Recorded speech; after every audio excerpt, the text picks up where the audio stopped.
Welcome back to We Know Scripted TV, where today we know about the MCU. My name is Grace. I'm your host today as we dive into the multiverse of the Marvel Cinematic Universe. But of course, I'm not alone. I'm here with a superhero comic book expert. It's my friend Jason Reed. Jason, how you doing? Grace, I'm doing great. It was my educated wish that I would get to come on a podcast and talk Oh, about, the Deadpool Wolverine, the mhm. MCU. So here I am. My wish has been fulfilled. I'm super happy to be here to talk about all the MCU nonsense and I'll spoil it. A movie I enjoy thoroughly, Okay. Deadpool Wolverine. Okay. I tried to get RDJ to be on the pod, and he wanted like $80 million. So it's I just going to mean, be we you and can't I, Jason. listen. We can't pay it, but obviously, Well, I obviously, can. I Robert. I just, Don't want to. Obviously, I don't Robert want. Downey Jr. hasn't bought everything in the world, and he needs more money to buy everything in the world. Because I mean, I can't wait to hear. I haven't heard about the payday he's gotten for this, but 80 it's got million. to be massive. It's 80 million. It had to be massive for it. I'm sure he's got some back end deals as well on everything that's going on. So He's getting. I'll try to pull it up as we're chatting. He is basically getting like, I think he gets box office cut. He's on a private jet every time he goes. Like it's like a ridiculous deal that they have signed him back for. But now he's an Oscar winner, Jason, for best yeah, supporting actor in the movie Oppenheimer. So you had to pay him the big I bucks. mean, does this man not have enough money? Like, does he just run out of things? Like, was he had another private island to buy? But listen, Yeah. it's quite a development in the MCU world. It's quite a week, and I'm very excited to dive into it. So, what we're going to do today, we will talk Deadpool and Wolverine, and we will be fully spoiling that movie. So, if you have not seen it, I would say go and see it. It does seem like a lot of people saw the movie, Jason. It did incredibly well. I think the highest grossing R-rated movie of all time. Cinema's back. I heard my friend Dr. Amanda, the other day talk about like every movie now has the weight of can it save cinema on its, Yeah, on its I mean, it shoulders. feels like just with like the Fall Guy, everyone was like, Yeah. "Oh, cinema's dead. So Yeah. nothing can save cinema." And then kids movies and this R-rated gore fest is single handedly saving cinema. That's right. So we are going to talk about that, but we are going to save it for the end because everything we're going to talk about before that is basically a lot of the news coming out of San Diego Comic-Con. Obviously, we've talked about the headline, which is Robert Downey Jr. Is back in the MCU. We're going to talk through all of that stuff: Fantastic Four, Thunderbolts, anything else we're excited for in terms of where MCU is going. And I think we titled this a little bit of like a state of the MCU union, Jason. So we'll give our thoughts as in terms of where we think this sets Marvel up in terms of this like 30 plus movie and television shows and animated series saga that we found ourselves in the mix of. I mean, I think we should probably then just start with the headline from the San Diego Comic-Con, which blew up my Twitter feed, which is, yeah, Robert Downey Jr. Actually, the Russos show up, who a couple weeks ago were like, yeah, we'll come back and do your Avengers movie. We'll do the Avengers movies. I know you got lots of problems with everything that's been going on. I know you can't call it, the Kang Dynasty, so we'll figure it out. And they seemingly, for now, have figured it out. Where Robert Downey Jr. is going to return to the MCU as Doctor Doom. Avengers Doomsday is coming out next year, and the year after will be Avengers Secret Wars. How'd you feel about that? Where's the vibe check, Jason, on the headline event of San Diego Comic-Con as Hall H like exploded? So I have mixed feelings, right? Yes. Obviously, Robert Downey Jr. is the the pinnacle of the early MCU. He is our anchor being of the MCU, and Yeah. because the anchor being got taken out of the MCU, it started disintegrating. So they were like, we have to get RDJ back into the MCU somehow, some way, and they chose to make it as Doctor Doom, which is it's gonna be weird. It's gonna be so weird to have Robert Downey Jr., someone who brought the character of Tony Stark to life in live action in a very unique and particular way. It's going to be odd to see him and how he handles doing another character. Now, this isn't new for the MCU or comic book movies in general. There have been actors that have played two roles in comic movies. There have been a bunch of them, but I think this is particularly unique, right? Like Robert Downey Jr. has starred as Tony Stark in so many things. We have been so used to him as Tony Stark. It's going to be bizarre and it's going to throw people off. I think no matter how good RDJ is, because it's RDJ, he's gonna kill it. No matter what it is, he's gonna kill it. but it's gonna be weird to look at him as another person in this franchise of movies. There's no getting around that. Yeah. Do you? I mean, you said like he's going to be good. So do you? So you're a much more comic verse than I am. So my MCU fandom comes from like I've watched every movie. I have to say I feel the Marvel effect, you know, of like the general feeling about Marvel that it hasn't really been working on me. I actually liked a lot of the post Endgame stuff. I say this a lot. I'm actually an Eternals defender. Like, don't come at me. You can say it's bad. I like it. It's fine. We have our own tastes. You know, Shang-Chi, there's a bunch of stuff in there that works. You know, the thing that for me is like where I've really started to fall off, which is ironic because I'm such a television watcher, is the television shows. Like I loved WandaVision, and I feel like basically everything like it started to then be diminishing returns so quickly. Not that there isn't like bright spots in there. Like I liked Loki season 1 a lot, but I just had so much Marvel fatigue in a way that I really didn't think I would get. I have not watched any Marvel television show, I think, since She-Hulk. So that's where I'm at in terms of Marvel. And I gotta say, like, seeing it's like, all right, Robert Downey Jr. is here. I got kind of excited and was like, all right, they at least are trying something new. And the stuff that didn't work, if most people didn't like it, then yeah, figure out how to pivot and tweak.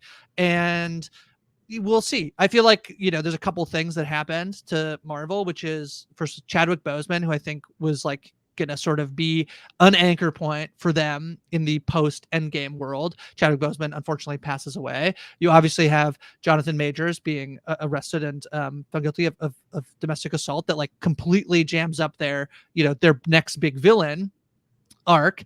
For me, I'm kind of excited by it, that it feels, I know it's not fresh and new, but it there's a way in which it does. But I have this feeling that it feels very comic booky, Jason, in a way that, like, all right, I'll just buy into that then. Let's do it. I know the word that's being thrown around a lot, Jason, is like desperate, but I don't know. You are much more comic versed than I am. Like this does feel exciting. So it feels like they're for the fan perspective, I think I saw this sentiment a lot. It feels like they're slapping a new coat of paint on something old and calling it new, which I think is and I like, as you said, I've heard the word desperate, I've heard the word panic button used. We're just going to hit this panic button of the Russos and Tony Stark, and they'll bring back all the fanfare of the MCU, and everyone will love us again.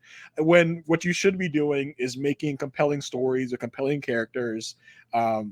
And making something new. Now, I am excited for RDJ to come back. I think, in my preference, I would have enjoyed another Tony Stark ride where we get like an alternate universe Tony Stark back with his friends, back with his buddies. I think the whole thing now is like, oh my God, it's going to be Tony Stark's face on the villain. How are our heroes going to react? And it's like, well, honestly, most of our heroes now don't even have that much like history with Tony. So is it gonna really land like without a Steve Rogers, without a Natasha, without so many other people that have gone?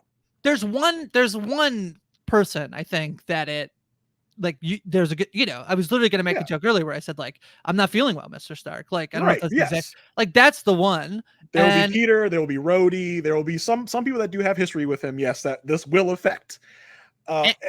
Yeah, go ahead. Well, just the other thing I think is that there's also this thing, and I don't know how much these movies are going to do. So it like, I'm interested to chat with you a little bit about like, where does everything they have been doing like fall? Because what I feel like came out of San Diego Comic-Con, there's three basically things that they promoted pretty heavily. They had panels, which is Thunderbolts, which does feel a little separate-y. There is Captain America Brave New World, which I feel like will be integrated, which is interesting. And then there's Fantastic Four, which I have the most optimism and hype for. So, but yes. Yeah, I mean, so here's the thing, right? Which has been the complaint for the past 3 to 4 to 5 years, right? It doesn't feel connected. Nothing feels connected now. It all feels separate. There's so many questions that all these movies leave hanging in the air, which they don't address. There are probably about 14 or 15 dangling threads out there. Am I getting Harry Styles in the MCU or not? He's at the end of Listen, Eternals, I and he know you shows love up. Eternals, but I think that those Eternals that got like kidnapped I, at the end of the movie, I don't know if you're ever going to see them again. I don't know I if you're saw, going to know what happened to them. I saw some stuff about the Celestials are made of adamantium, so Yeah, we're gonna get that in Captain America. there's some Um, stuff. There's some but stuff. yeah, it feels like it. What the MCU needs is more cohesion, more connection. Like we talk about the Avengers a lot. We don't know the state of the Avengers right now. We don't know who's on the Avengers. We don't know if the Avengers are still a thing. There's talk in the new Captain America trailer about about Harrison Ford, aka Thunderbolt Ross, wanting Sam to reform the Avengers. So I think the Avengers are a core part of what brings the MCU together and makes it feel cohesive, because you have this group out there that you can see them in different movies, but we have like a Shang-Chi who we saw once and we've never seen again, never been referenced again. We have so many heroes that have come and gone that we don't know what's going on. Like in a Doctor Strange, we heard the word incursions, which is a big deal in Secret War, but we haven't heard a single thing about it since. There's so many things left dangling out there in the ether. I think that's part of what frustrates a lot of MCU fans, because in the first phase of Marvel, everything was connected, everything was referenced. We got a through line of story, and that's what we're missing right now. And you referenced the things coming out. Captain America Brave New World, which is a tentpole property, which is I think what the current timeline will flow through. We'll get some more information about what the state of that universe is. We'll get Thunderbolts, which yes may have a little bit of information about what the overall plan is, but I think mostly that's going to be kind of like a Suicide Squad-y movie, like that's going to be kind of Yes. separate from everything, but also referencing the past, which is good. And then you have Fantastic Four First Steps, which Oh, it's the worst named title the I've title ever. is terrible. It's Pretty a bad. terrible title, which it feels like is going to be a separate thing to begin with. Like by the time we end that movie, we may be integrating Fantastic Four, but it feels like that movie is going to be its own separate thing to begin with. So we still aren't really getting that cohesion yet.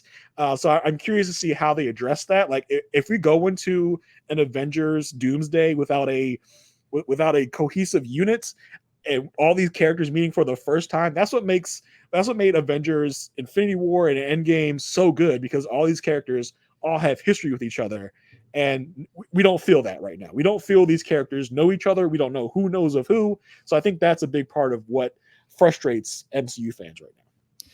Yeah, I think that's accurate. And I think like the problem is like I almost want to know very explicitly, is this like main storyline or is this movie separate? Like I almost want them to be like, so this Thunderbolts, you don't have to know any, it's totally separate for everything else. But they don't want to do that because that's like limiting, or they have to change their mind or Yeah, whatever.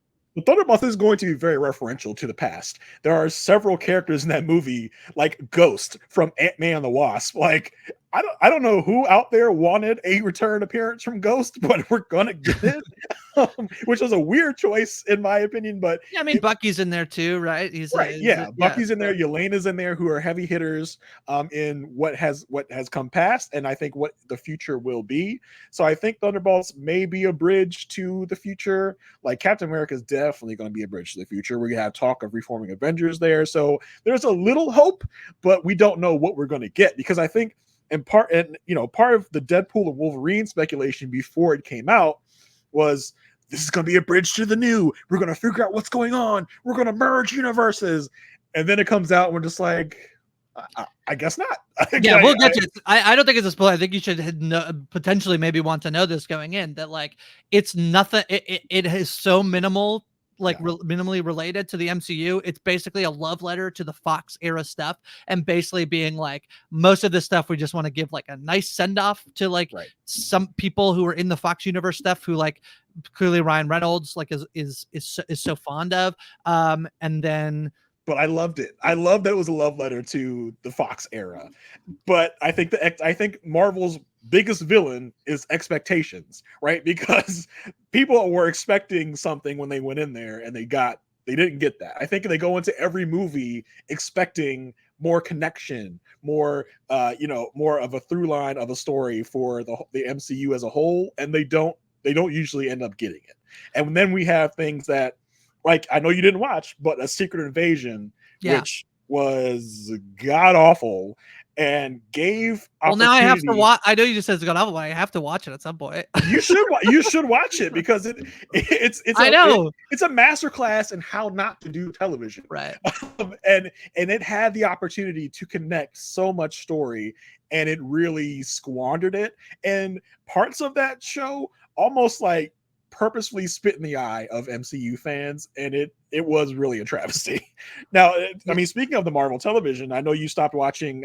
What did you say you stopped watching? She-Hulk, I She-Hulk. think, and that was nothing. That was nothing to do with like the bad, like people saying it was bad CGI or I just like Yeah. I just had, and I was like, I think I can leave it for now, and let me come back to if it's like getting these rave reviews, I'll hit it back up. I'll eventually. I know I'm just like a TV completionist, so I eventually will like get through this, but I just haven't so far. And the TV side has been very, very hit or miss. We had from when you stop watching, a miss with Secret Invasion. I think a lot of people will agree that a hit was with Loki season 2. It was a it was a great season of TV. We have some connection to it in Deadpool and Wolverine. And then we have, of course, X-Men 97, which isn't connected to the main MCU storyline, and that was fantastic. So we've had some hit misses. What If season 2 was a hit, was a great series. So I mean, it's not all bad, right? There's some good stuff. Yes, Echo, which was a TV show that happened. It was overwhelmingly fine. Like that's what Echo was. And I totally forgot about it until you just mentioned it. Yeah. But and I covered it with Sasha Joseph. I know. On the formerly post show recaps. Rest in peace. Everything is not super over there. Yeah, everything is super here. Super. Yeah, everything's super right here, right now. But there's hit and misses there. And I think Marvel has suffered, like I said, from expectation. Marvel has suffered from what it did before because it did things so well. So that expectation is that it's going to stay that course, but it does definitely have some dips, which anything will. I'm a Marvel apologist for the most part. I probably like 85% of the things Marvel has put out, and that includes everything post Endgame and all that. I mean, we had some duds for me. Secret Invasion was a major dud for most people, and I think for me, I know you loved it. Eternals was a dud for me. There's some duds before Endgame. Like there's duds in there. Of course. I don't know if people have seen some of the Thor movies. Right? Yeah, Thor: Dark World, Thor: Love and Thunder were duds, and it's like, and people act like the first phase of Marvel was perfect and can be not touched. But I mean, Incredible Hulk is in there. Which there's a Hulk movie, yeah. That's the first one, right? Does it come after Iron Man officially? I can't remember. It comes after Iron Man officially. I like the Incredible Hulk, but a lot of people hated it. But you have to remember, like, Marvel wasn't always perfect, and I think we have really Mandela affected ourselves into thinking that Marvel was perfect at one point, but now they just suck. But my thing is, like, I enjoyed most of Marvel. I'm kind of easy to please in that way, where I'm like, did you have fun? Which is why a lot of people are complaining about Deadpool and Wolverine and about how it doesn't connect. I'm like, I mean, but was it fun? Like, did you enjoy the movie overall? I think that's what you should really be asking yourself when thinking about these movies. Like, does it matter that we had all the answers regarding what's happening? No, it doesn't matter. It would have been nice to connect some dots. Yes, of course. But it was a fun, great movie, and that's all I really care about when I go and watch a movie. I mean, I did a podcast for this. I don't know when it will come out, but I did sort of like a summer movie catch up with my friend Ariel of Poster Recaps. We did Poster Recaps Leeder, did it on his Crying Laughing pod with Dr. Amanda.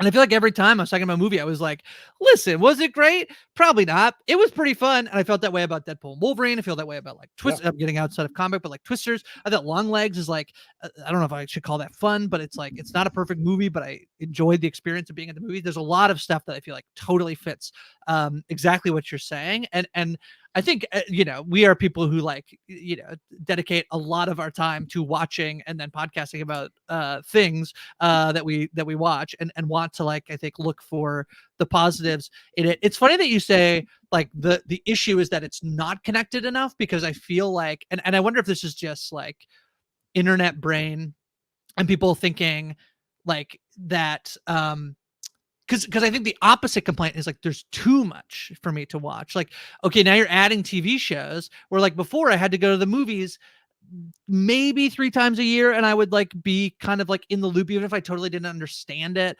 I would sort of have a general sense of what's happening and where we're going. But then you add in television shows where it feels like you may or may not have to know what's happening. And as I said before, Marvel has like, and basically as a giant corporation wants to make money should not basically say like, you don't have to watch this one. Like I Yeah. guess you could market it differently, but like how much is Agatha All Along that's coming this year like connected to anything? I don't know. One of the things I Well, will say just mhm. very quick about I think for my money, I do feel like the RDJ thing. I haven't really said what I think about. I've said that I think it's actually not the worst thing, and I think the idea that it's a new like coat of paint on an old thing, I think it's like not totally right because you know you were like, oh, I kind of want one more run at Tony Stark, and I'm like I'm like no, like that. What a great ending we had to Tony Yeah. Stark, and like if he's coming and I guess if it like, if we're gonna get Spider-Man like being like like Mr. Stark, and then he's like, nah, it's not me. Like it depends on what they Mhm. do in that world that like how Starky is it, which I think to a degree it has to be. But I see it kind of as something different than I think would have felt really desperate is like the new Iron Man movie, like that to me would have felt maybe a little more desperate than what this is, which is taking the first hero that kicked this whole thing off and now making him the villain. That is some very fun like sandbox comic stuff that I think could be really interesting. What I liked from a lot of the stuff that seems to be coming and what I think could be true is if this stuff like works in a way that they've like really recalibrated and are trying to figure it out, and you can bring our like Downey Jr. in to basically like buoy everything else, like it before Robert Downey Jr. came on stage, like in a previous panel, we got Pedro Pascal, who is like, for my money, like one of the most bankable stars in the world right now. Like he not only has he been in like so many successes over the last few years between Mandalorian and The Last of Us. He's gonna be in Gladiator. Like he is like franchise gold, I think. And you're gonna put him in a vehicle that I think could be very successful. And I don't think there's any way that this. I know that it's set seemingly in like this, like we're first steps in the '60s. I don't see any way where these people are not involved in. I think it's been said they're going to be in the Avengers Yeah. movie. Yeah, I So mean, Secret War is coming, which merges universes. right. So you have to think that the Fantastic Four family is going to end up in our universe at some point in this Avengers Doomsday to Secret Wars. Like Victor Von Doom is at the center of both iterations of Secret Wars in the Right. comics. So Right. that definitely leads to that path. And you talked about Pedro Pascal. Marvel definitely needs a Robert Downey Jr. esque star to really bring the charm, bring the charisma, because that's I think what they're missing right now. They've tried. I mean, they tried with Benedict Cumberbatch. I don't think that's really working out too well. No. And we have other people like Shang-Chi, who is fine, but he doesn't bring that just irresistible, undeniable star power that a RDJ brought, or an RDJ, a Chris Evans, even a Chris Hemsworth. Basically, the main roster of Avengers brings. No one has really duplicated that yet that they've tried to bring in. They don't really even give it a chance to work because we have these people that have one movie and they're done. Well, you also have Mahershala Ali coming right as Blade coming right Maybe after. who freaking Maybe, knows? Because maybe. that thing gets delayed. It's been delayed probably about 5 or 6 times now, Okay. and I honestly wouldn't be surprised if in the next like month or so we just go like, we tried, it didn't work. There's a Like, joke in Deadpool that maybe yeah, would allude. I think Florence Pugh is a star. There's kind of like you yes, basically take the cast of Dune, and I think if you could get Austin Butler and Timothée Chalamet over here, you're like doing pretty well. I think you could like mhm, Zendaya too. Zendaya's in there. She actually is. She's just like kind of a yeah, side-ish character, but I agree. I agree with you. But this is what I was saying is I think like between Fantastic Four and Captain America: Brave New World, I think if they can use this like Robert Downey Jr. excitement to like sort of like bring some excitement back, have a bit of a clear plan with what they're going with. And I like early on what I thought like was really fun about Marvel stuff is often like some of it was felt like very classic like superhero movie, but I like the swings recently of like I know not everyone loves like Multiverse of Madness, but I thought it was kind of fun to be like in the horror genre, and like I think we're going in more of like a campy horror genre with like Agatha All Along. But Captain America basically looks like a political thriller, like it's like well, getting the it's kind president of of, the I United mean, States. even, yeah, I think even Feige said as much in Comic-Con. Is kind of really inspired by Winter Soldier. It definitely has that Winter Soldier feel to it. So I don't think I think that's on purpose, really. I don't know why you would want to kind of like mimic Winter Soldier. They're trying desperately to have Anthony Mackie stand on his own 2 feet as Sam, aka Captain America. I don't know why you would go so close to Winter Soldier. Yes, of course, Winter Soldier was a hit movie, one of the best MCU movies out there. So I do hope their planning pays off. But I thought the trailer looked fun. I gotta say, the I trailer think it looks looked. great. Yeah, I love the trailer, and I love that they're adding Red Hulk in there, which is going to be a very interesting development. I can't wait to see how that scores them. I can't wait to see the CGI of it first of all, and how right. well that goes, and see how it lands with the overall audience. So, I guess I think one question. I feel like they have one more trick up their sleeve, Jason, which Okay. is I think I did watch X-Men 97. I thought it Mhm. was really, really good. I have no nostalgia for it. So I often compared X-Men 97. And I actually think there is so many similarities, Jason, between what just happened with Robert Downey Jr. I tweeted this out, which is that this is basically like when WWE is like kind of treading their wheels and they're like, bring out pay the Rock, just get him to That's show up. exactly what this is. And the Rock shows up and it's like sometimes you're like, it doesn't work and it's like, why'd we do that? And sometimes it's like what he did when he came back this year for WrestleMania and it was like exceptional. So I think it could go either of those ways, and I'm leaning towards the latter. I think because there's so much good, I think, around it. But I watch X-Men 97. I compare that to like wrestling. I don't want it to be less referential than it should be exactly what it was, because like for everybody, I watched it and enjoyed it, and everybody who had watched X-Men as a kid or fell in love with X-Men or whatever, like really, really loved it. Like this was Yeah. Josh Wigler's like favorite show of the year so far. And I want it to be that for them, and it doesn't need to be anything like less quality just for me, as it could be like, wait, what's Beast do? What's his girlfriend? Like, what's up? Like, I don't really, who cares? Who cares? Let you guys enjoy that, Yeah, it hits that sweet spot of you didn't need to watch the original X-Men animated series to enjoy this. It's fun, it's funny, it's emotional, Yeah. the action's great. You didn't need to watch anything beforehand, but if you did, you get that added boost of remembering the nostalgia of what you loved and how it continues. Now, X-Men 97, one of the best TV shows of the year, in my opinion. Yeah. It's just fantastic. And, like you said, you didn't need to know all that stuff beforehand to enjoy what you saw. So the card up the sleeve, Mhm. the Gambit card up the sleeve. When's X-Men? Like, what's the X? Like, my question to you is just totally theorizing. Like, do you think they have a plan? Do they not know yet? Are they worried about who they can cast? Because they just did a movie with Hugh Jackman as Wolverine, where it's like, man, that dude was born to play Wolverine, and so like now we got to recast new Wolverine, but maybe we don't want to do that because it we'll be showing him up against this other Wolverine. Like, what's the deal with X-Men? What's like, because I feel like it's the other thing they have to be Yeah. like, you want to be excited about all this stuff? Here are all the X-Men.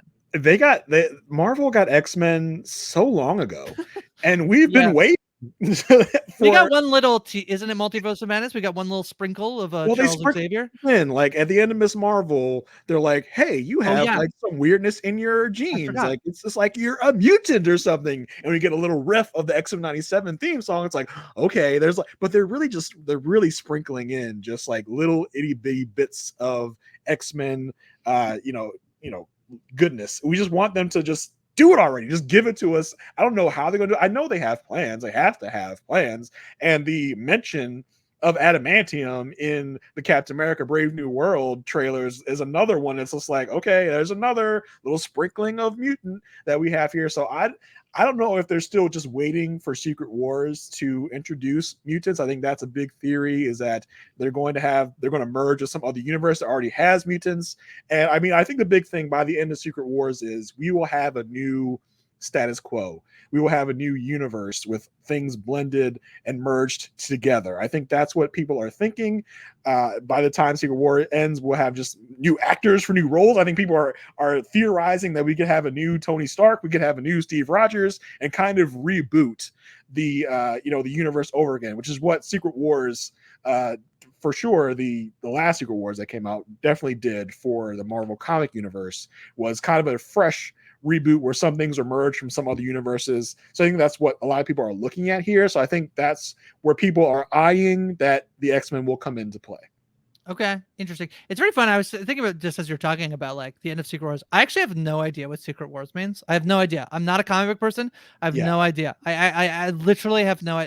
I mean, I guess I figure it's multiverse. Really, don't tell me anything, but I think it's multiverse related because we're in the multiverse saga. Right. That's about all I. That's about all I know. Basically, Secret Wars brings together a lot of Okay. universes, a lot of you could call it alternate realities if you want. And that's another thing I want Marvel to do is really kind of simplify their structure of what is a multiverse, what is an alternate timeline. I think that's something that they are really kind of not clear on right now. Like we have the Loki of it all, which was what is a sacred timeline, and then we have other things like Doctor Strange going into different multiverses. So I think they need to kind of simplify what those are, and I hope they're going to do that by the time Secret War comes out. I think that would be really appreciated for everyone that's kind of like unsure of where we stand and what is the unifying theory of how these universes work.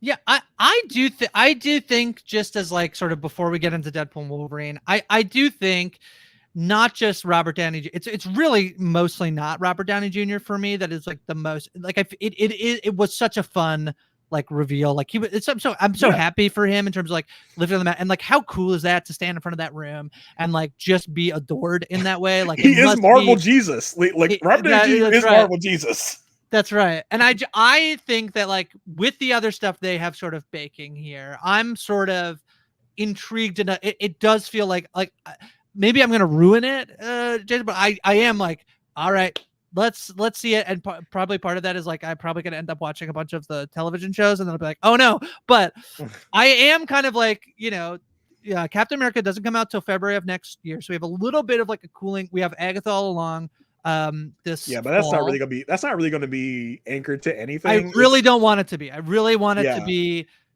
really separate. it's going to reference WandaVision because that's Sure. where Agatha comes from, but it's not really going to be a tentpole event. I think honestly, more of it is going to be kind of like almost kind of like a Halloween special, right? Like it's like I think so too. I think it yeah, looks great. I think it looks very fun in that vein. And I don't want to, and I actually think like my thing is I kind of would like them to be like the television shows are where we like go and kind of get a little weird and it doesn't matter. But of course that doesn't like why would they ever limit themselves to that? Like, there's no reason to do that. If they think the medium of television is a better way to tell a specific type of story, then they'll just go and do that. And if they have a breakout hit, then why not? Then like it does feel like I'm sure WandaVision was like, I mean, she's like around before WandaVision, but in terms of like WandaVision did feel like a bit of a success, and then it's like okay, now she's going to be in Multiverse of Madness, and like I think people are like not thrilled with how that turned out. I don't know if that's the general consensus. That's the general consensus I feel is like kind of a waste of WandaVision in Multiverse of Madness. But yeah, nevertheless, I think so. That's kind of television. We have February is Captain America, May is Thunderbolts, and we're not getting Fantastic Four until next July. So we're like, they just started filming, and that's basically the calendar. I said Doomsday is 2025. It's not. It's 2026 and 2027. Yeah. Like we're a ways out. But in terms of like just like kind of what they have on the lineup, it doesn't feel like there's nothing that I'm not excited by in the lineup, basically, which I think is different and maybe will not like blow my mind when I go like Thunderbolts kind of be like, oh yeah, that was fun, okay, yeah, sure, but I don't know. My thought is that Thunderbolts will be similar to a Deadpool and Wolverine. Like we'll come out of that and be like, that was a lot of freaking fun. Like it didn't move the overall story a lot, but it was really fun. And I think a Brave New World is going to be something that is going to be like, okay, this is part of what the plan is for the MCU moving forward. Like I said, Fantastic Four is going to be kind of like its own separate thing that's going to be brought in later to the overall feels the most plot. Origin story of anything. Yes, stuff right? It for like, sure is. Yeah, I mean it's in the name. First Steps. Like yeah, First Steps. That's such a bad name. It's a terrible name. It's really bad. And someone's gonna like say the line in the movie and be like, now it's our first steps. Like, yeah, they're before they go into the spaceship to go, to space. Like it's kind of like our first steps. Like all right, then I think we should dive into Deadpool and Wolverine. And just another note, we are spoiling the heck out of this. Full spoilers for Deadpool and Wolverine. All right, I'm very much in the same camp as you. I had such a tremendous time at the movie. I thought it was very funny. you know, I've talked about this before. I'm a little bit like the gore stuff is totally fine with me. I like a lot of the inside joke stuff. I'm like there's some stuff in here that I'm like, I can't believe that's like in the movie, you know. I Yeah. did hear that like there was a line drawn at Mickey ears. No Mickey ears were allowed to be you know, denigrated on the set of Deadpool or in any of the marketing, but it's really like, you know, all out. The like sex content, the like gross like boner, yeah, it's not for me, Yeah. but it's fine. It can be for anybody else, and that's cool. I really do feel like by the end of the movie, I was like, I really did think it, and I was chatting with someone about this, that it really, I think, is the marketing of the movie that felt like, and then the general tone of it being like it's an MCU saver. Like we literally named a Mhm. Tastemakers episode, "Can Deadpool and Wolverine save the MCU?" It does not do that. It is They don't completely care about that at all. They weren't interested in saving the MCU at all. it is completely Fox related, which didn't really like work for me. Like I had to be like, there's a scene in the movie, Jason, where like basically Elektra, Blade, and Gambit show up in the like secret lab, and I had to be in the like underground bunker. And there's like this, they don't say anything. It's these long, slow shots of these characters. And I'm like, I think that's Elektra, but I actually don't know for sure. So just to give you my, like, I'm just giving Mhm. my like That's your MCU. level. That's where your level is. And that's totally fine because there were people in the audience who were like loving it, love the thing. I liked the Johnny Storm stuff. Like I liked a lot of, like there's so much of this movie that was so fun. His death too, like when Cassandra Nova like pulls his skin up, like that was really fun. I really love obviously my boy Tom Wamsgans, who's not Matthew McFadyen, who's not a huge part of this movie really, but was in there. Like as a movie going experience, it was super fun. And actually, I would say one of the more fun experiences I've had this year at the movies. As like a, what does this mean moving forward? I feel like nothing, but Yeah. but maybe it could, because they could just then like maybe this is the best way for them to do it, other than exactly what you said. Like expectations were high, but I'm almost like, to me, I'm almost like, maybe I'm a little bit relieved that like this literally has seemingly no implications for anything that's coming next. Like they held me out for a post-credit scene that is just then It was just hilarious. It was just hilarious. It didn't mean anything, but it was hilarious. Now I think Marvel is a little duplicitous in not coming out, and I think it would have garnered more appreciation if they had come out and said, listen, this is more of like a love letter to Fox, a farewell to our Fox friends. Instead of having the Doctor Strange portal in the marketing, making us think like, oh my God, we're going to get Doctor Strange. We're going to be going hopping. We're going to be universe hopping all over the place. We're going to see a bunch of different stuff in the MCU. This is Deadpool's introduction to the MCU, which it definitely really was not, except for a couple of minor things. So I think that's where it falters a bit, right, with fans, and which makes them kind of not appreciate the fun that we just had watching this really fantastic, funny, fun movie. Now, for the rated R of it all, I went in there. It's like, okay, I know it's rated R, but it's still Disney. Like it's still a Disney property, right? Like we're going to get more fucks than we're used to, but you know, we're going to get some blood, of course, yes. But I was really shocked of how R-rated this thing was. I saw Rick Devens of Survivor fame on Twitter asking if he could bring his 10-year-old child to this. I saw that. And everybody's just like, no way, man. Like, no. I brought my 15-year-old daughter, and at times I was just like, oh man, this is a good idea. No, that's fine, but yeah, that's probably fine. Yeah. But I'm sure she's watching even worse stuff on her phone. It's fine. But I was surprised at how R-rated it really got. I was really kind of shocked. Yeah, it's pretty. I mean, yeah, a lot of F-bombs, a lot. Mhm. Which I love. I mean, just general MCU thing. I loved in Guardians of the Galaxy Volume 3 when they like drop an F-bomb, and it's like the most simple like use of an F-bomb. You go from that, our one F-bomb in a PG-13 movie, and everyone's just kind of like, oh my gosh, he said the F word in a Marvel movie, to this where. And I think the thing for me is like maybe the thing I'm going to point out is like a slight miss in terms of the marketing. And I get that it's like, okay, Deadpool's in the MCU, you know, Wolverine's in it. And then, you know, then the movie doesn't actually end up being super MCU related, other than basically Matthew McFadyen's character, who's part of the TVA, and some other stuff that I probably completely missed. Yeah, there's but some stuff in there. The Happy Hogan's in there, but that stuff actually like confused me to a degree, because I don't like, when we're in um like the sacred timeline and he's being like, Yeah. can I join the Avengers? And then we're in like another time and I'm like, what time on earth? Which like I eventually get it. Like he had the device so he can go Yep. to the sacred timeline and try to join that version of the Avengers and is basically denied. So he comes back to his regular universe and we're playing. The thing for me about Deadpool and Wolverine that I think would have like for me, not only like because I think all of the stuff about like not being MCU related doesn't really matter to me. I think it's like okay, you did because I feel like sometimes as TV fans and especially us who are so in it. And then if you're listening to this, you are in it. You are not actually a casual. Like you are You're choosing here with us. Yeah. to listen. You're 40 minutes into a podcast that has so far has been full of stuff at San Diego Comic-Con. Like you're not a casual fan.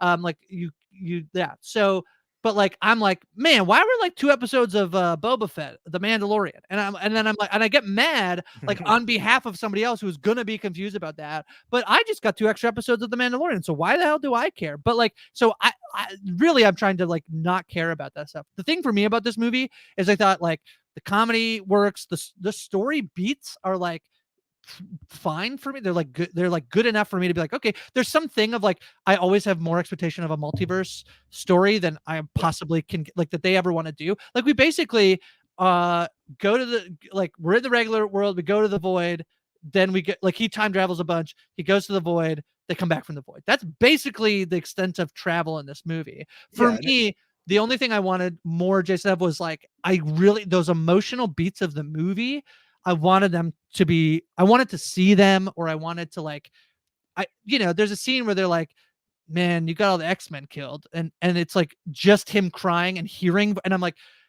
we can't show that. So we can't, I mean, I guess you can't do that scene, but like, there's just a little bit where like the emotional beats of the story were a little bit like they told us a lot and didn't show us a lot. Well, listen, Chris Evans took up a whole bunch of the budget. We couldn't afford any X-Men to show up When he for does die, they're like, he was for a taking up death the budget. scene. That was very funny, but yeah. Yeah, we can't afford any X-Men for the death scenes. We can't afford Halle Berry to be dead as Storm in a flashback. But yes, I think what the same issue we all had with Multiverse of Madness, which was like, if you're going to name something Multiverse of Madness, I expect you to go to more universes than like one or two. So like this was part of the expectation for Deadpool. Like we're going to get so much universe hopping. We're going to get these cameos. We're going to get that cameo. He's going to visit different places in the MCU, and we didn't get that. We got to the Void, which was full of Fox characters, and that was about it. So I think that was a letdown for some people for sure. But I think overall, like when we talk about what makes a movie successful, it's like like you said, did the comedy land? The comedy was some of the best comedy I've seen If in you've any watched any superhero other movie. Deadpool movie, Yeah, the comp at and maybe sometimes stronger because there was like this MCU stuff. Like it's just as good as everything else. If you like don't like that humor, then the humor's bad. But if you're okay with being like basically like teenage edgelord, like then fine, it will totally work for you. And I totally agree. yeah, it went a little repetitive sometimes with the sex jokes, but I can forgive that because most of it really hit every time. I think this was probably, and for my money, this was the best Deadpool movie of the three. I would Um, agree with that. so yeah, that part of it worked. The chemistry between Ryan Reynolds and Hugh Jackman, which I think they already knew coming in was going to work, really hit and worked for me the Yep. whole time. I had a great time with those two as kind of like a traveling buddy comedy action movie. So that worked. The action worked. I think this was kind of firing on all cylinders for me. The cameos were fantastic. I got every cameo. The Channing Tatum gambit is a stroke of genius because for those that aren't aware and didn't really get it, Channing Tatum had been like jockeying to play Gambit for years. We had a version of Gambit in the Wolverine Origins movie, which was played by what was his name, Taylor Kitsch, Yeah. aka John Carter of wherever. Right.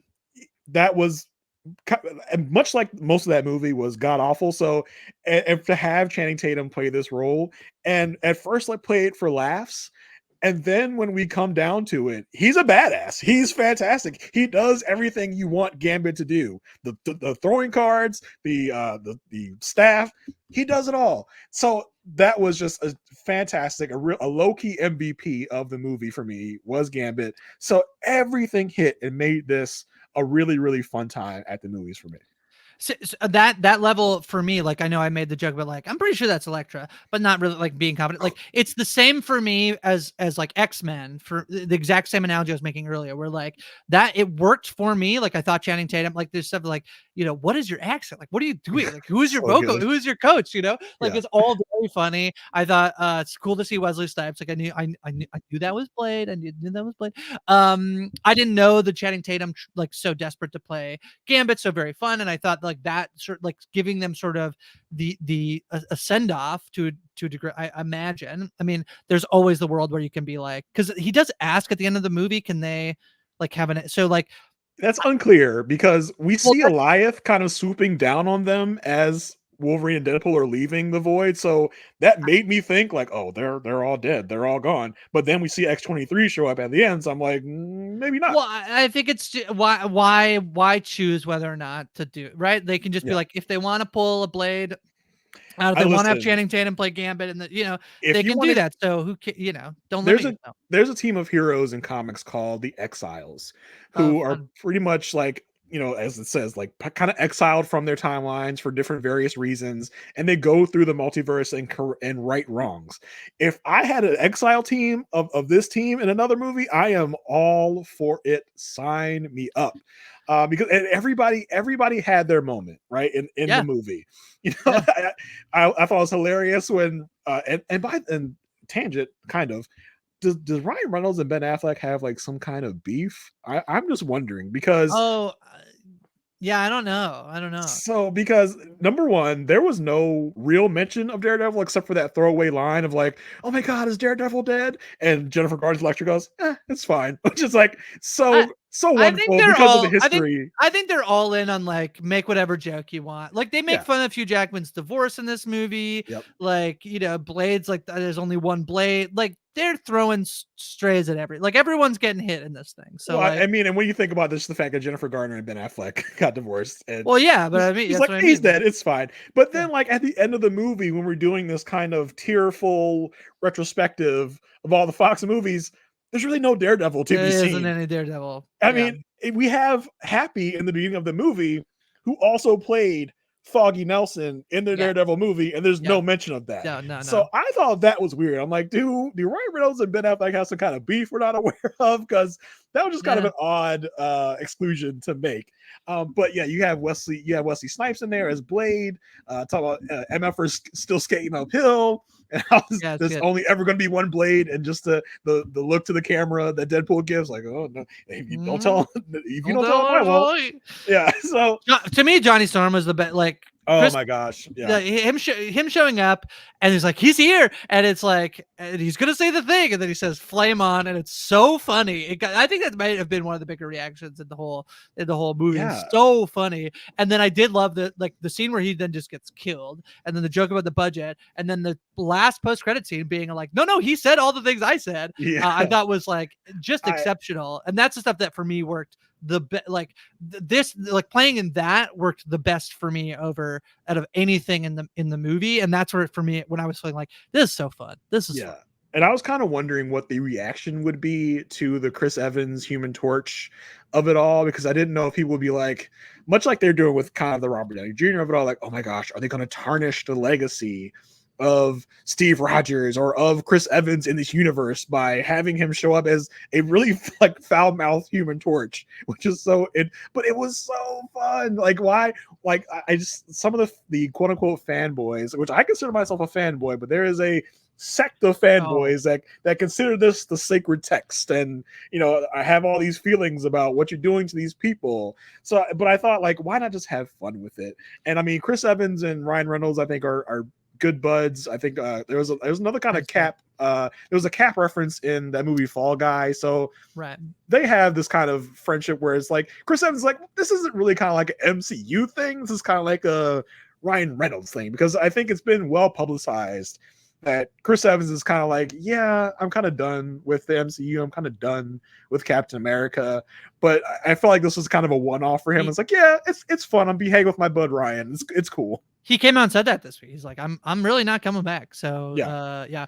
I mean, but I it is funny. I saw some there's an exchange on Twitter today about like someone's like, so I was retweeting some other account, and Twitter's a cesspool, but whatever. But it was like, Mhm. I'm so happy that Deadpool didn't go woke, and I'm like, do you see all the scenes where like he's like fawning over like many men, like he's like a pansexual, like the Yeah. movie, like I don't know what you mean, but the fact that like you talked about like, oh my god, are they gonna like ruin Chris? Like the movie starts with them being like, you know, you thought we weren't gonna like denigrate the legacy of the movie Logan, like, and they digs up, and I thought it was a badass scene. The opening credit Such a scene great is scene. basically him fighting off the TVA agents with his adamantium skeleton corpse of I mean, of dancing Logan. to "Bye Bye Bye," which is, I mean, that went viral before the movie even Oh, came I didn't out. see that. I didn't see that. Yeah, so that Oh, the was, bye bye bye thing I maybe did. I maybe yeah, did so see that that. was fantastic. I mean, it was such a great move. It was a great comedy bit. It was a great action bit all at the same time. So it really hit on all cylinders. What did you think? Like, though I love Hugh Jackman's Wolverine. Don't get me wrong. Don't get me wrong. Mhm. But I kind of wish they had done something a little different with Wolverine this time around, because this Wolverine is very reminiscent to the Logan Wolverine of like, I let my people down, I let the X-Men down. He's a sad sack. I kind of wish we would have gotten a more upbeat Wolverine, upbeat Logan, where Deadpool could have like stumbled upon a Wolverine that he's doing okay. He's with the X-Men. They're doing their adventures. And Wolverine's like, I'm not doing anything right now. Let me go help you out and save your universe or whatever.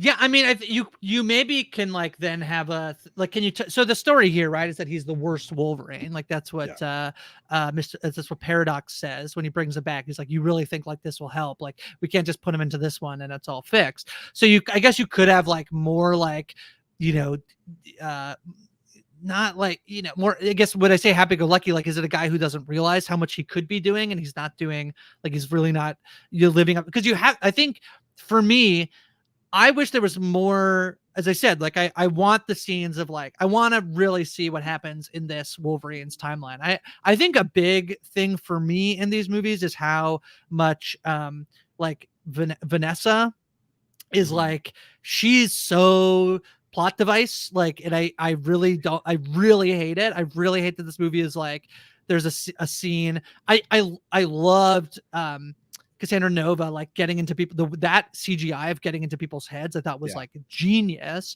And you get the scene where it's like she didn't say that, it's like, oh, but she was thinking it, like that's fine.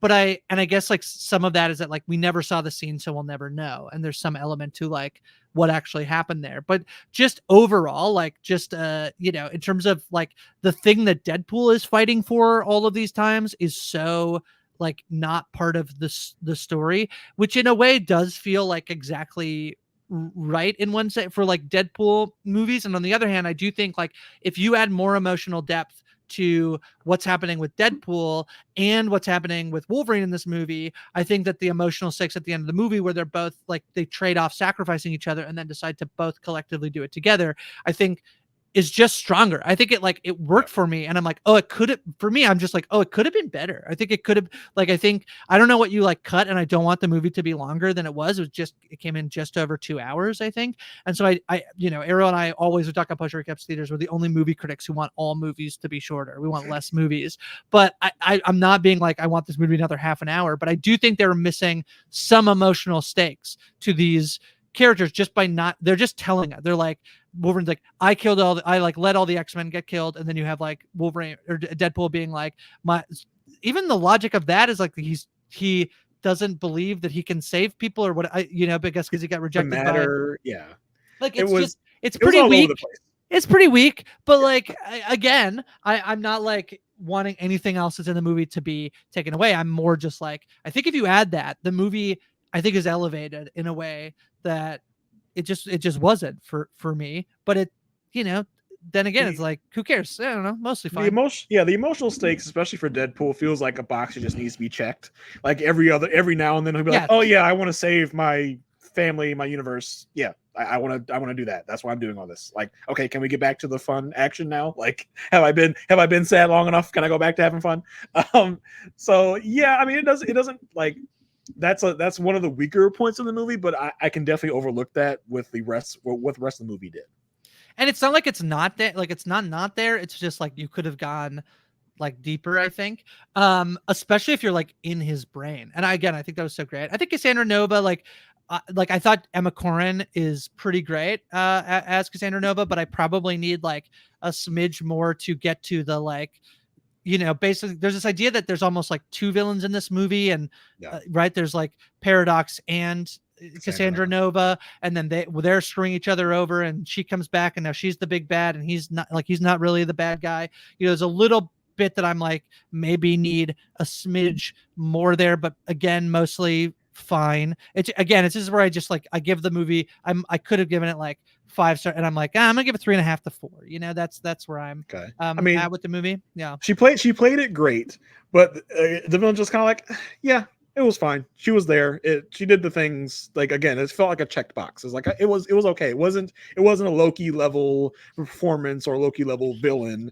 It was just fine. It did what it needed to do. But I think the real stars of the movie are Deadpool and Wolverine, and I agree. their chemistry and their partnership. I think that's what really is supposed to shine, and that is what shines here. So I think that worked. Again, the villain is just kind of like, it just felt like she was kind of there for most of the movie.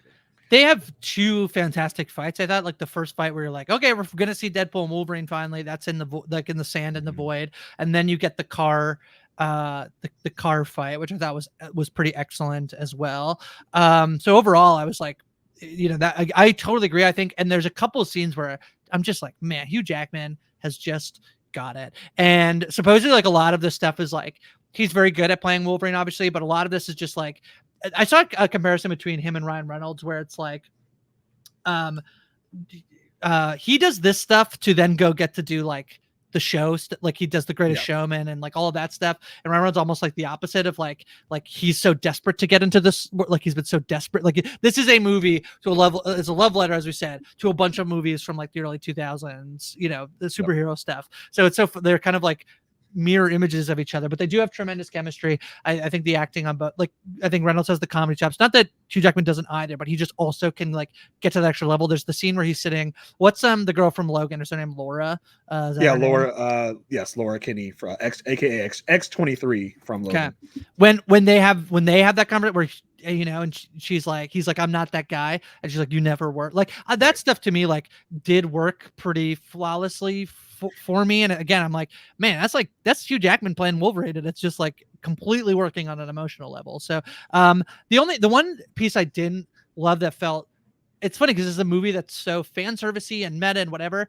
I didn't love the like Deadpool scene, like all the Deadpool's stuff scene. I thought that was a little like, I get it. I think like you want to do it, you want to have the moment. I thought overall like, oh, they're all okay, like sure, okay, sure, whatever.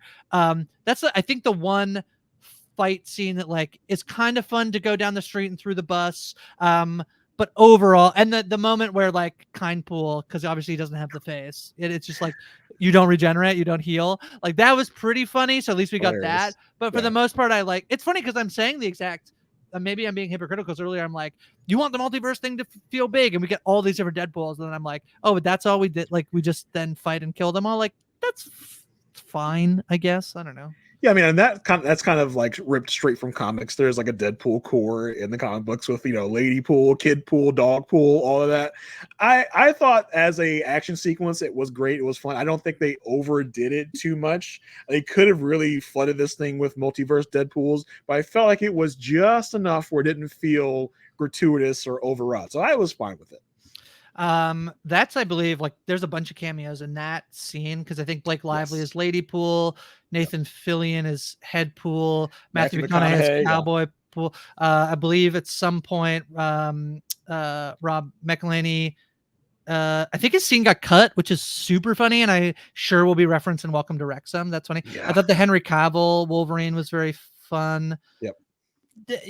The movie was fun. Yeah, the Hemsworth cameo, which wasn't even actually a cameo, it was repurposed footage from Thor: The Dark World. Pretty funny, interesting. I think even Ryan Reynolds' kids were one of them was Kid Pool, and the baby was his actual like baby. Right. So that was fun. The cameos all really worked for me. Unfortunately, I was spoiled on all the cameos before I went in to the theater, so it was like, I was expecting them, but I think it would have popped for me even more if I didn't know they were coming. Right. But for it to be a love letter to Fox, which I mean, people of a certain age, like like me in my mid to late 30s, Mhm. definitely appreciated it more than I think a Gen Z fan who may or may not have seen those Fox movies. With what I call superhero in its leather kink phase. Oh, what I was gonna say, Jason, earlier was I think the disservice of the marketing is not just that it had this like it'll save the MCU, and then I'm thinking about the MCU. I would have went and watched a bunch of the Fox movies if I and I know they don't want to spoil who's in them. Like there, it was very clear that like it's why I was like I think it's electric because I knew Jennifer Garner was in this movie. Mhm. I didn't know. I don't think I knew that Wesley Snipes or Channing Tatum were in it. I don't think, but I would have gone and rewatched a bunch of this stuff probably because that's just like the type of movie person I am that I like often am like, oh, like I rewatched Twister before I went to go see Twisters. Like I Yeah. did watch the Deadpool movies before I went to go see Deadpool. And I might have done some of this, like which I guess I could do now and then go back and watch. So maybe it doesn't matter to them, but you know, Yeah, I I don't think know. I think they didn't. It's not like they really referenced any of the plot lines of the stories, or you No. have to go watch them. I think if you were a casual fan of superhero movies back then, that you get enough of that nostalgia pop to really make it worthwhile.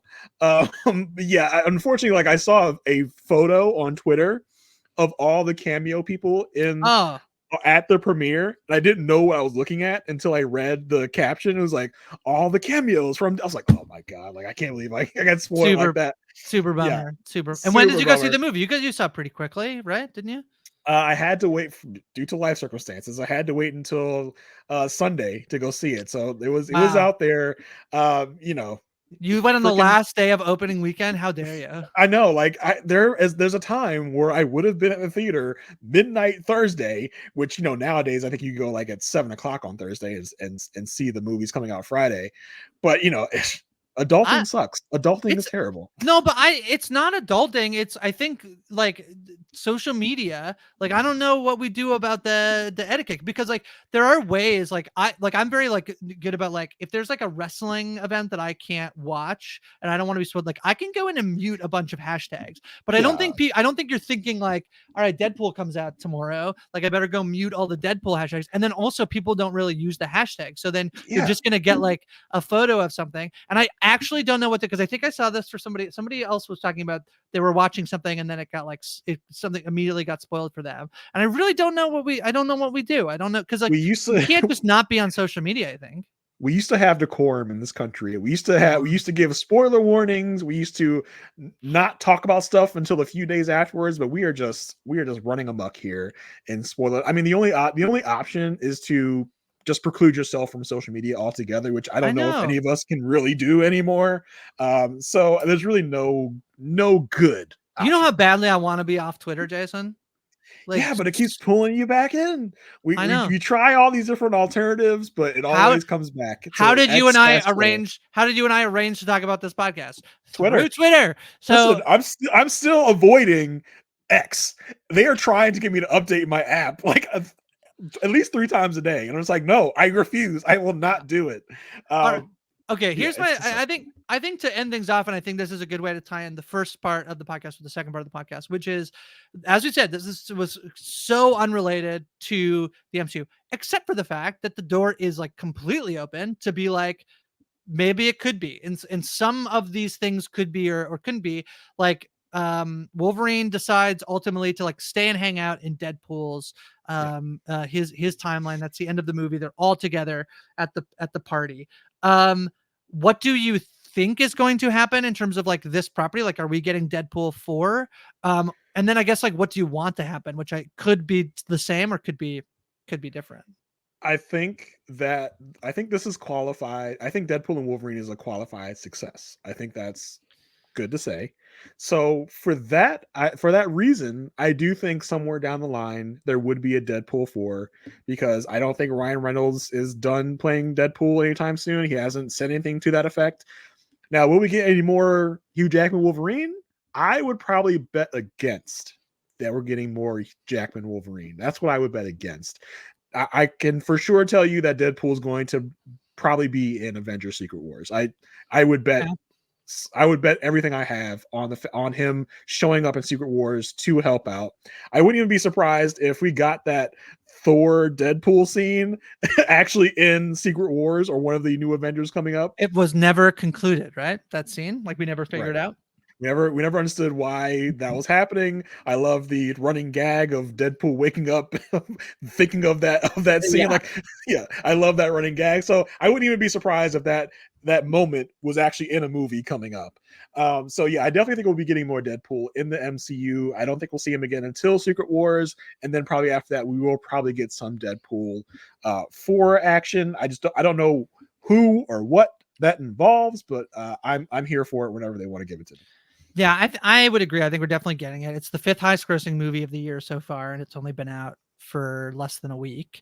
So I think that for sure Yeah. you just can't not I you just got to leave the money. You can't leave the money on the table, I think. Yeah, I just think people came into this thinking that Deadpool is going to be a big part of the MCU moving forward. He's going to be an Avenger. He's going to be popping up in other movies. And I don't think we're getting that, because at the end of this movie, he's still in his universe. His universe is still there. His universe is still fine. I think everyone assumed that Deadpool is going to be a fixture in the MCU moving forward. And I just don't think that's the case.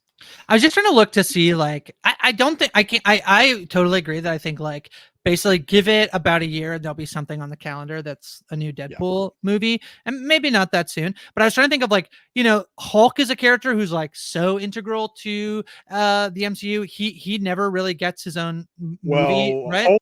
Hulk has rights issues with Universal, Oh, I didn't know which that. which is why he cannot have a Hulk movie. And I think it's also part of the reason why the MCU is hesitant to make Tom Holland's Spider-Man a really integral part, because they still have issues with Sony. Um, They kind of share Spider-Man, so there are rights issues holding up those properties, especially a Hulk. I think Hulk at this point isn't going to get a standalone movie. He can only kind of guest star in other MCU movies, so that's an issue. and basically almost every other Avenger has had a standalone movie. The only person is like Hawkeye got a TV show, right? That's Yeah, basically, poor Hawkeye got a TV yeah. show. If I'm looking at like the Marvel movies, that's basically it. So, yeah, I guess probably like he's just for sure going to be in.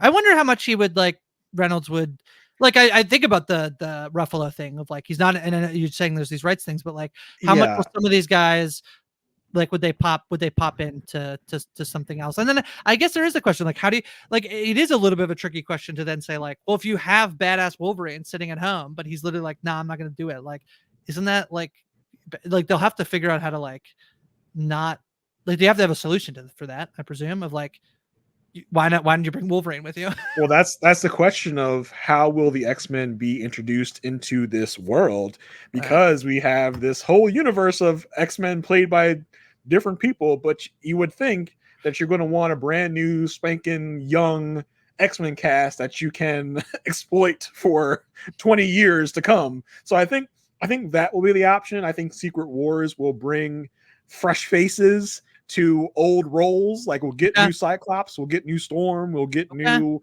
Wolverine possibly. So I think that is probably going to be the option. I freaking loved Well, yeah. the short Wolverine variant Yeah, it's that very we cute. saw. It's kind of like, oh, you want a comic accurate Wolverine? Here you go. It's weird, isn't it? So It's so shut very up and funny. just take what we give you. Ooh, does that mean So I mean with the Robert Downey Jr. stuff, it means they could like they could cast it. They could switch up what Zendaya does, right? They could be like, you're yeah, actually that's interesting. everything everything is on the table. And Mm, it's comics, right? Like you mentioned how comic booky it feels for Robert Downey Jr. to be playing Victor Von Doom, and it definitely does, because in the comics, Iron Man and Victor Von Doom do have a lot of overlap. At a certain point in comic books, Victor Von Doom was the present Iron Man at one I point.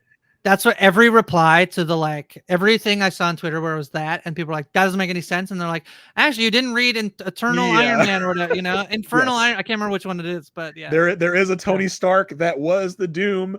Now, when they introduced Robert Downey Jr., they talked about the fact that only one person could play Victor Von Doom. So this isn't going to be a Tony Stark in a Victor Von Doom in a Doom suit. This is going to be someone named Victor Von Doom. Now, how they maneuver that, is it a Tony Stark that something happened in his past to become Victor Von Doom, to change his name to Victor Von Doom? Was he adopted by the Von Dooms in a different reality? Who knows how that's going to be? I also question the fact that Victor Von Doom's one of his big things is that he hides behind that mask. And a lot of it is like, oh my God, he's so scarred and disfigured. And I don't remember when this was revealed, or it was a long time ago, but it was like the reason he hides behind the mask is he has a small imperfection on his face, but he's so vain and ego driven, he cannot, he can't bear himself to show his horribly scarred face, but it's not that crazy. But so I just wonder what that's going to be like in a universe where a lot of our heroes run around without their masks on. It's a big thing, like in common day superhero movies, where these people rarely keep their masks on. I think Deadpool. I think Ryan Reynolds has a. Did Wolverine's mask work for you in Deadpool and Wolverine? Did you like it? Honestly, it kind of didn't. I thought it was really big. I was like a little too big on his head. Yeah. But as a fanboy moment, it worked for me. But I was just like, it kind of does look a little goofy on his head. Yeah. But I think Ryan Reynolds as Deadpool makes like a point to wear his mask most of the time, because I think Ryan. I mean, I kind of know that Ryan Reynolds is like a big fanboy, so it's like I think that's important to him to be like running around with the mask on most of the time. Right. But in common day superhero stuff, no one keeps their mask on. I'm surprised anyone has any secret identity in any of these universes. Yeah, so I'm curious to see how often RDJ is behind the mask, or are they can't resist but to show Robert Downey Jr.'s face all the time.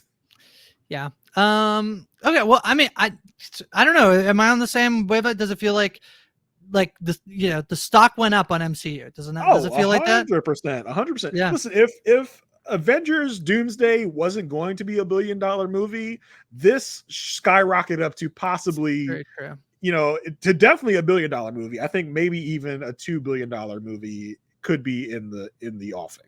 All right, great. So as I said, we just have to wait 2 years. I mean, listen, but that's the MCU, right? They plan things out years and years and years in advance. I mean, that's kind of the movies in general. And I was going to say this is like full, again, pro wrestling analogy, which is like, there's nothing more fun than being like, well, this is what it could be, right? And so all this stuff you're being like, and what I saw immediately was like, how does that make sense? We're like, well, he could be a Tony Stark variant. He could be like, maybe he's not. And how does that work? And how is that, all of that, does he get, he get snatched as a baby as Tony Stark? And then he gets raised as Victor. There's and this is actually really great for Marvel, because I think they have not pointed the ship in any direction. It just feels like it's spinning, and nobody can play fantasy booker, because it's like, I don't know what they're doing. Like, and is this thing attached? But now it does feel like, okay, there's a direction, and now people can be like doing this exact thing that is like, I think really good for Marvel. But that works for and against them, right? Because it's going to set extremely high expectations, because people will be like, the thing I thought they should have done, they didn't do, and now they're stupid for not doing it, which is not true. Which is what a lot of people are saying about what it says about Deadpool. It says about Doctor Strange, Multiverse of Madness. This is about almost every comic book property that comes out now, because our theorizing and expectations are set so high now that we want them to do these certain things. We want them to connect it to this and connect it to that. And the people at Marvel are just like, I don't know, we're making a cool movie.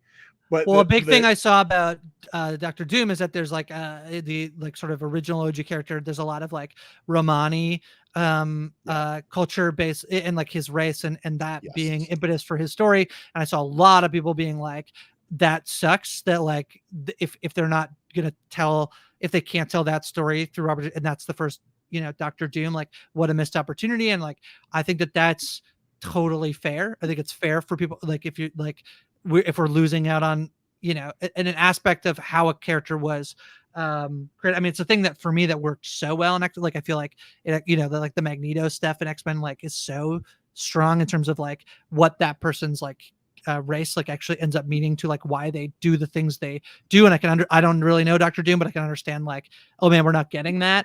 That's a very complicated issue that I don't know we'll solve today, but definitely not. But I also kind of mourn the loss of what any other actor could have done in that role, right?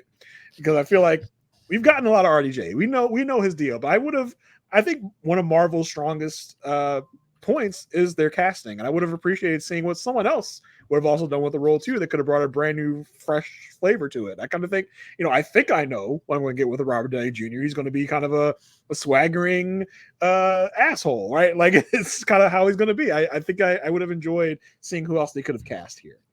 Yeah, I think that's fair too. All right. Anything else about Marvel, Deadpool, Wolverine?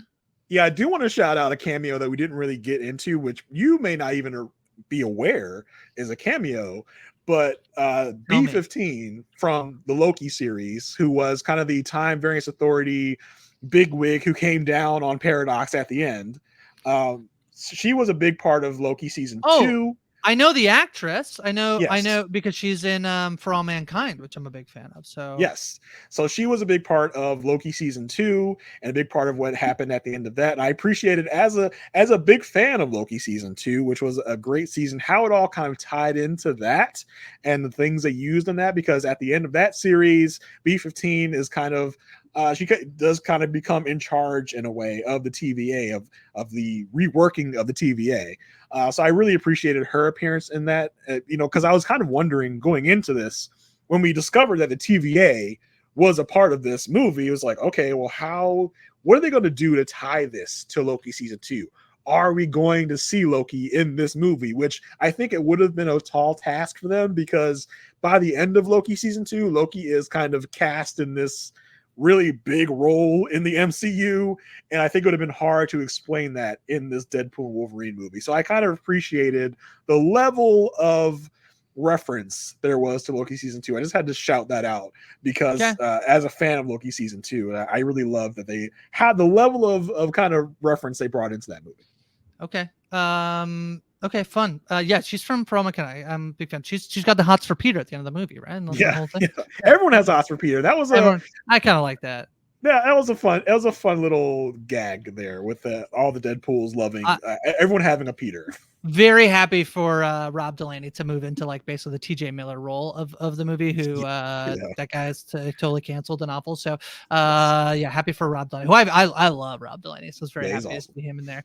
Okay, that's what. Yeah, I did feel like I didn't to like go back, but like one Marvel character, I know we did, but like someone that I knew, like, but I don't know where you looking at me, and that's it. Like we couldn't get Deadpool visiting like Wakanda or visiting some other place in the MCU and meeting some of our other characters.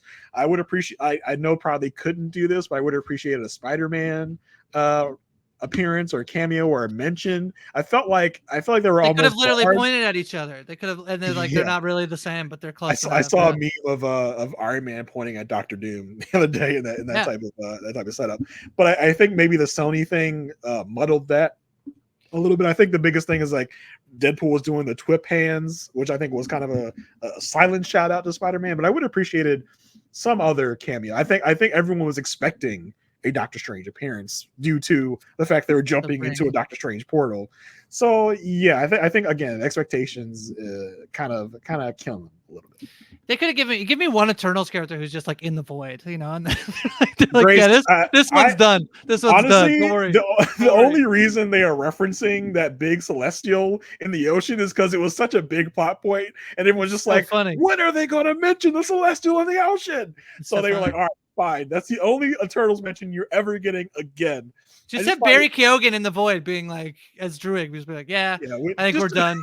That would have been hilarious. I think it's a wrap. The whole Eternals cast is sitting in there. The problem is that's a very expensive cast. It's Kit Harington and Richard Madden and Barry Keoghan and Angelina Jolie. Like it's very expensive. So I think Marvel has tried with the lack of mutant representation to bring other races of beings from the Marvel universe. They tried it with the Inhumans, that failed miserably. They tried it with the Eternals, that failed miserably. So let's just bring on the mutants. Let's bring on who we know and who we love. Yeah. It's me talking about the MCU. There's been this many Eternals references. So, Yes. All right. Well, just this was so much fun. As I said, I think like stocks up on MCU Yeah. Marvel. It's so fun. I think it probably, as you say, is probably such a bad idea because we're gonna then go sit in all these movies and be like, oh man, you know what they could have done, Yes, you know. exactly. So that's too bad. But overall, it's a very fun and exciting time. I think again to be a Marvel fan. So I'm so happy to get the pod with you and chat about all things MCU and comic books. Yeah, I had a blast. I had such a great time. Next time, I hope we can bring in the intro to like Backstreet Boys. I Want It That Way as our That's intro right. to the pod. That's Do a right. little dance routine on the podcast. But I had a blast talking about the MCU. Anytime I can talk about the MCU, I have a blast. Anytime I talk Well, with you, Grace, I have a blast. yeah. So two great things brought together for me in my world. I was loving it. We'll see. I mean, this was very much a thing we, Josh and I chatted and was like, this seems like it was big enough and we could talk about it on a full pod, Yeah. right? And so obviously we decided to do that. If that's something you're interested, we did a spoilers version of the Tastemakers this week, where we talked about the boys, the acolyte, more superhero stuff, the boys, the acolyte, and presumed innocent, and that was very fun. If you want to see more of that, because we've been very limited in our spoiler conversation, but let us know what you want to see here on We Know Scripted TV. We're not that old. We're sort of a brand new adventure here on the RHAP feed. So this is a fun bonus pod that we decided to try out. And if you like it, let us know. Jason, in the meantime, what else you got going on? You can find me in the cesspool of Twitter at JAYR1085. As far as podcasting goes, I started a new venture recently called The Yeah. Good Pod Yeah. with my good friend Marissa Garza. We're talking about the Good Wife series from 2009. So if that was something that ever tickled your fancy, or you want a new old show to watch, hit us up on the Good Pod. We're just getting started. We're kind of in the midway point of the first season, so you got time to catch up. So you can catch me there. Recently, I was also on the 90 Day Fiance or RHAP Up with Puya. I guessed it there. We had a fun time talking about the first part of the tell-all. I mean, something a little different than what we're talking about here. That's another kind of universe, though, of shows. So that was a lot of fun for me to talk with Puya about, and that's where you can find me currently. Yeah, amazing. As I said, check out the Tastemakers this week. Taryn and I cultivating the taste for you. We're watching all the things and telling you what's good and what's not. And then we will be wrapping up. Jason, are you a House of the Dragon person? Have you been? I am. Yeah, wrapping up this week with the final episode, which like Mari sent me a trailer breakdown video. Also, just be careful. Apparently, the episode leaked, so I don't know how true that is, Yeah. but it On leaked TikTok apparently. of all places, apparently. So just be careful out there on the social media. See, you can't. This is why social media is impossible, Jason. You were like, you didn't go to see the movie till Sunday. I'm worried about a TV show that doesn't come on until next Sunday. You know, I can't go on my social media. So, yeah, we're doing spoiler recaps, and then we'll figure out what we're doing from there in terms of recaps. I think we got some things cooking, some shows that are coming this summer, so it's a fun time here on We Know Scripted TV. Make sure you rate and review and subscribe, and set your thing to auto download the episodes so that you just have the episode all ready to go. So this was very fun, Jason. Thanks for joining me. We will see everybody next time. Until then, bye-bye.